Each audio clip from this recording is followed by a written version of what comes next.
call after call.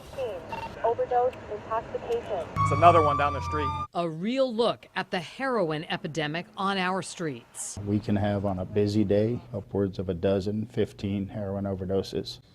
This heroin epidemic is ripping apart families and crippling first responders. Only on 5, our Michelle Casada spent 2 days with Delray Beach firefighters and saw firsthand the struggle against the drug overtaking our streets.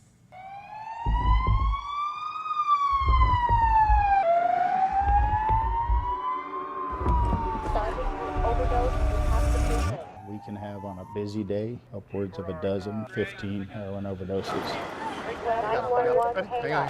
What you see here is what Delray Beach firefighters deal with every day and night, a heroin overdose. He's got 4 in the nose already, Chris. Narcan is an opiate antidote, but the nasal spray is not working like it used to. So what we used to administer at 0.4 milligrams of Narcan, now we're administering up to 8 and sometimes even more. He's blinking. He's starting to wake up now. What'd you use? Okay. That's what I believed it was. Okay, I understand. Today's heroin is laced with fentanyl, a synthetic opioid 50 times stronger than morphine. That's the killer. Even with Narcan, Fire Chief Neil DeJesus told me his first responders can't save them all. They're seeing an amount of deaths equal to that we used to see in a career.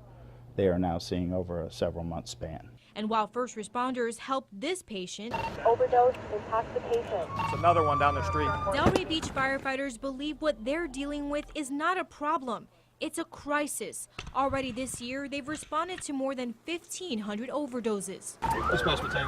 During my 2-day ride-along, I saw first responders help a user who dropped his heroin on the ground of a public parking lot. Another time, they discovered needles and a spoon on top of a restaurant bathroom sink. And what hit me the hardest, a 3-year-old boy who found his father unconscious inside a business's bathroom.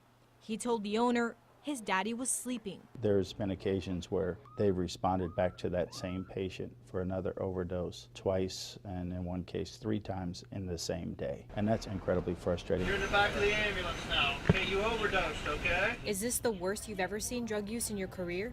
By far. By far. Going to a 31-year-old male not responding.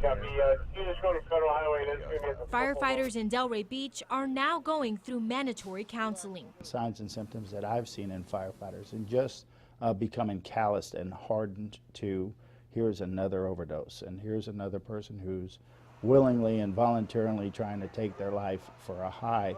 Drunk or high? What's up? High. Heroin or? Yeah. Since the start of this year, 47 people have died of heroin overdoses, and that's just in Delray Beach. Delray Beach Fire Rescue can respond to as many as 12 to 15 overdose calls a day. At one point during my ride along, every available fire truck at every downtown fire station was out responding to emergencies, most of them overdoses. Just incredible. So how many did you keep count of in the 2 days that you were out riding with them? So I counted 8 that we were at, and that we rode along 8 hours on a Thursday, 8 hours on a Friday, and they had already had overdose calls before we got there, and after we left they had some as well. So they definitely had more than what we witnessed. We know you've been working diligently, and this is really just the start of looking at some that is straining communities literally to the breaking point. It's just mind-boggling. And it's happening everywhere. We focused on Delray Beach, but this is happening everywhere in Palm Beach County. It's an alert for our entire community. Right. Michelle, thank you. Thank you. 1 in 7 Americans, that's how many people the U.S. Surgeon General now says will face substance addiction. Today, he put out the first ever report on this issue. The Surgeon General says nearly 21 million Americans are struggling with substance addiction right now. And we're talking about both drug and alcohol abuse. He says only 10% of people with the substance addiction are getting help.